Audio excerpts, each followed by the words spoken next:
Hello everyone, I got a rapid fire controller here, and today I'm going to show you how to use it. So first things first, put some batteries in the battery pack, put them in, and turn it on.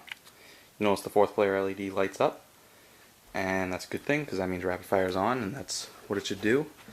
Then we're going to go over to our Xbox, and we're going to turn it on. And while we're waiting for that to turn on, I'm just going to hold down the little sync button so this starts blinking.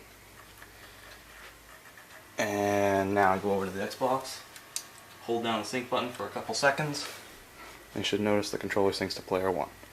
So let's move on to the next part of the video. Okay, so now that we have our Xbox on and our controller on, first thing we're going to do is test to see if the rapid fire works. So all you do is just hold down the right trigger, and you should see that you're scrolling through the screens. And it should do that unless you have it to automatically set up to go to the game. So now we're going to go into Modern Warfare 2 and we're going to show you how to use the rapid fire. So a couple things.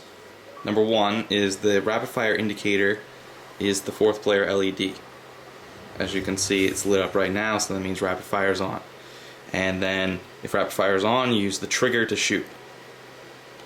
And the other thing you need to know is, sorry, bad shot, is the button on the back. That is the mod button, and that'll turn on and off rapid fire and do a bunch of other things like changing modes. And right now I'll have a list on the screen showing you which mode does what and works for what game. Since we're playing this game, we're gonna need mode 2. So to switch modes, all you need to do is just press and hold the little button on the back for 2 seconds. So right now I'm pressing it, and you'll notice it blinks twice. That means that we're in mode 2. Just tells you which mode you're in. And if I go to mode 3, it'll blink 3 times, and so on and so on and so on until you get to mode 5, and then it'll cycle back to mode 1. So let me just use the FAL to show you that all you need to do is just press and hold the trigger, and you get rapid fire. So it's pretty much like that, and you can scroll through all the modes. I'm going to just do so now just to show you how it works. Holding down the button. Notice it goes to mode 3. I'm holding it down again. Goes down to mode 4, and also I should mention, I figured that was common sense, but let go of the button after you see it blink. Otherwise you will go into something else, which we'll discuss later.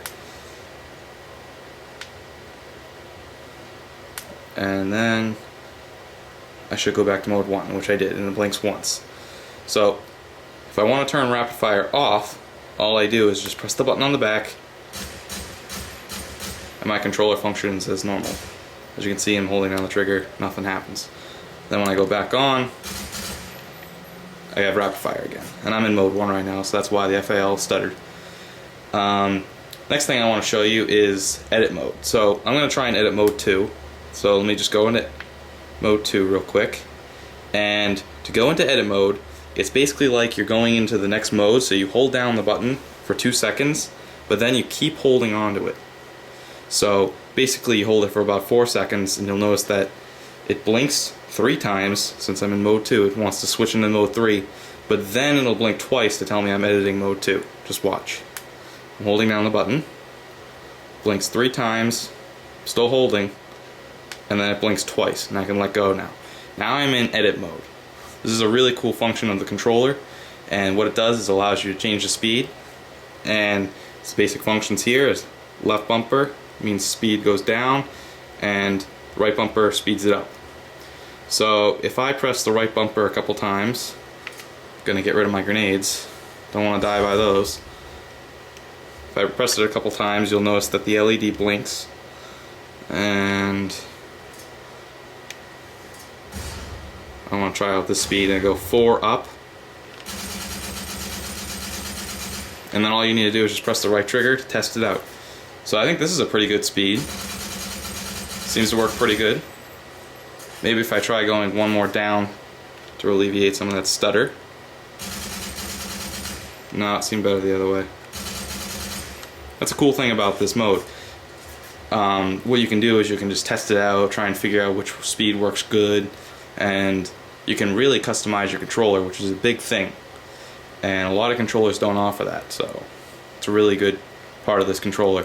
So I really like this speed right now, and what I want to do is I just want to save it by pressing the little button on the back.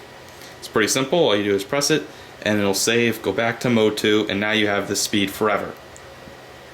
It saves even when you turn off your controller or do any of that, unplug the batteries, whatever, it'll always save and will always be this speed unless you reset it. And that's another thing. To reset or escape, think of it like a keyboard. Left bumper is escape, right bumper is delete. You know how that is on a keyboard. So if I want to escape and not save the speed and go back to what I originally had, which was the factory setting, then I press the left bumper and press the button on the back. If I want to delete the speed and reset it to the factory default, then I press the button, the right bumper and the button on the back at the same time. And in both cases it'll take me back to mode 2, and I'll have the speed I either had before if I press the left bumper or reset it to factory default. So if you set a custom speed and you're going again to try and change it a little bit and try and tweak it and you don't like it, use the left bumper. If you change your speed and you made it too fast and your gun really stutters because certain games only allow you to shoot so fast, use the right bumper and reset back to factory default and try again. So right now I'm going to press the button on the back and save the speed because I kind of like it. And what it's going to do is it's going to read out the speed to me. Now it's basically going to be 3 numbers. It's going to go show in a succession.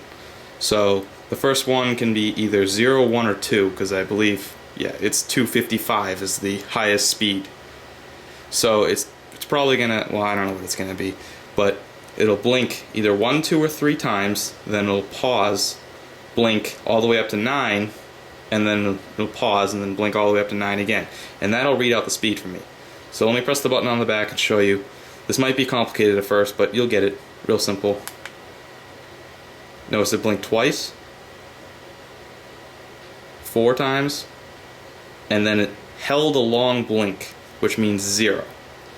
And that's it. So it tells me that the speed is 240. And I can match that up on the little sheet that I have on my website, and it'll tell you exactly what shots per second that is.